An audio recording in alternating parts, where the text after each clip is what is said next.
À la maison de la Falaise, Hope est assise à mijoter et se rappelle qu'elle doit respecter le choix de Douglas. Elle dit à Steffi qu'elle devrait envoyer un SMS à Thomas pour le mettre à jour. Steffi lui rappelle que ce sera temporaire.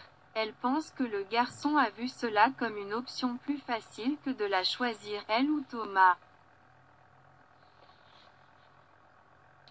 Elle dit à Hope qu'elle va très bien et lui assure qu'elle protégera son neveu. Même de son frère.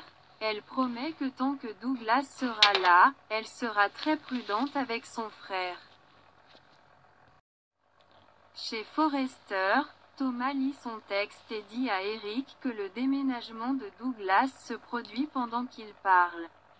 Il est certain qu'avec son fils chez Steffi, il pourra le voir quand il voudra.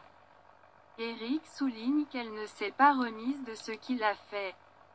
Thomas hausse les épaules en disant qu'il n'y a aucun moyen qu'elle l'empêche de voir son fils. À Il Giardino, Brooke et Taylor discutent de la situation avec Douglas.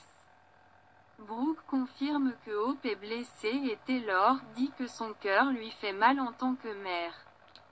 Brooke lui dit qu'elle n'aurait jamais pensé qu'elle verrait le jour où Taylor la consolerait ou lui dirait qu'elle ressent pour sa fille. Être amis, c'est bien mieux que d'être rivaux. Taylor et Brooke conviennent qu'ils ne reviendront pas à la rivalité. La seule chose qui compte pour eux maintenant, c'est le bien-être de Douglas.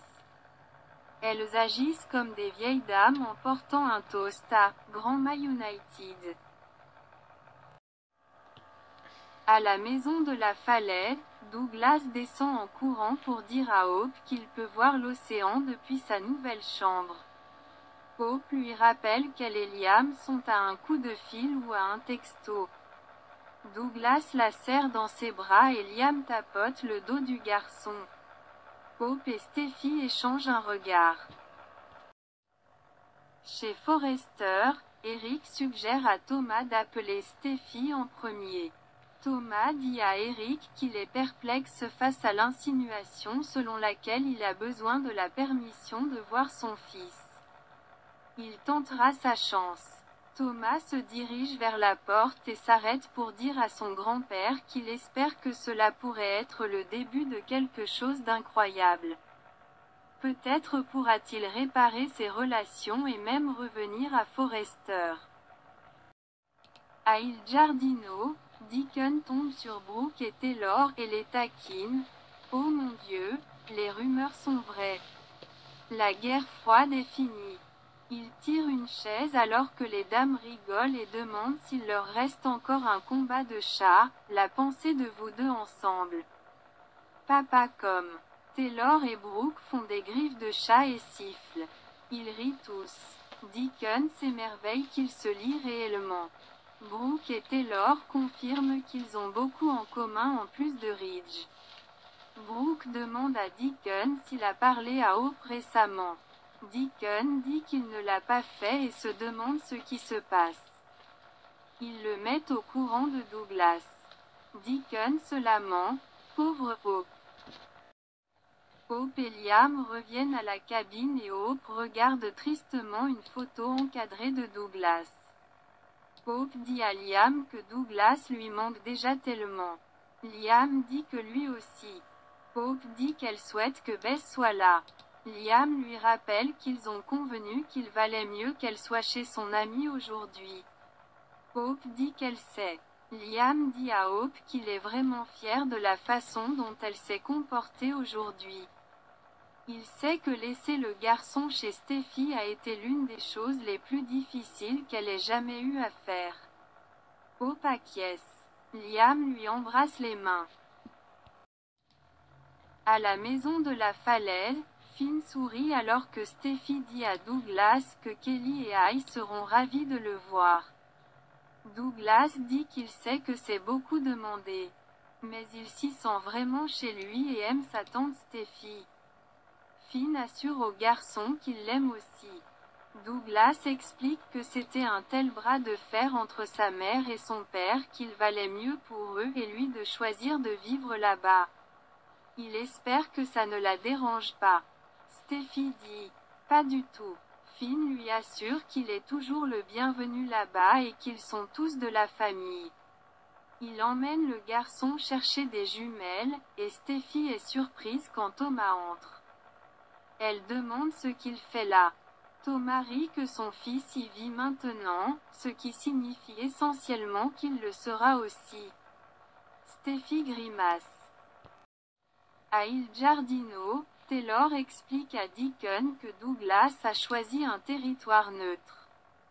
Deacon demande si Hope est juste censé l'abandonner et laisser Steffi l'élever. Taylor répond, pour l'instant. Oui. Deacon note que les deux seraient normalement à la gorge l'un de l'autre à ce sujet. Brooke et Taylor ont une nouvelle normalité et sont déterminés à maintenir la paix dans leur famille. Au chalet, Liam dit à Hope qu'ils peuvent lui apporter le football de Douglas demain. Il lui assure qu'ils s'en sortiront et que ce n'est pas pour toujours. Il est entre les mains compétentes de Steffi. Hope dit qu'elle sait qu'elle est une mère incroyable, mais c'est aussi une sœur. Thomas peut considérer cela comme une opportunité. Ça la rend nerveuse. À la maison de la Falaise, Steffi dit à Thomas que Douglas vient de la voir et qu'il doit lui donner le temps de s'adapter. Elle doit faire en sorte que cela soit le moins stressant possible. Thomas se demande si elle sous-entend qu'il stresserait son fils. Steffi soupire, c'est une situation compliquée. Douglas a choisi de vivre avec elle. Pas lui et pas Hope. Thomas dit que ça fait mal au début mais maintenant qu'il y a réfléchi, ce n'est pas si grave. Il peut le voir quand il veut. Steffi répond, sauf qu'il ne peut pas Thomas. Ce n'est pas comme ça que ça va être.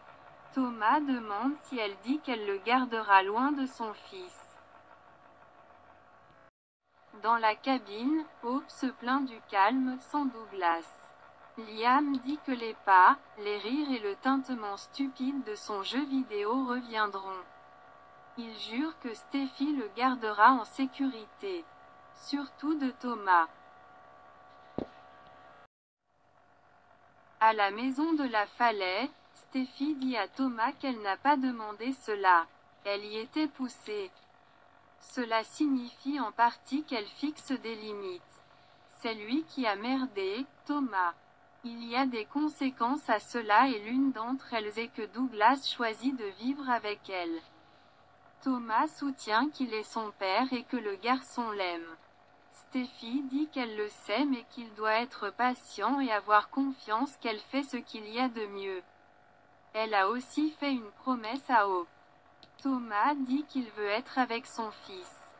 Steffi dit à Thomas qu'elle est obligée de le protéger. Thomas demande, de lui. Steffi dit à Thomas qu'elle a besoin de lui pour résoudre ses problèmes.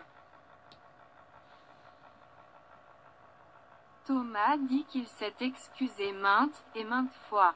Il se plaint qu'elle soit la patronne tout le temps, tout comme elle est au travail. Finn interrompt et informe Thomas qu'il ne peut pas faire irruption dans leur maison et recevoir des commandes. Ils pensent qu'il vaut mieux que Thomas parte. Ils ne veulent pas créer une scène ou contrarier Douglas. Thomas plisse les yeux et dit, il ne permettra pas à Steffi ou à Finn de l'éloigner de son fils.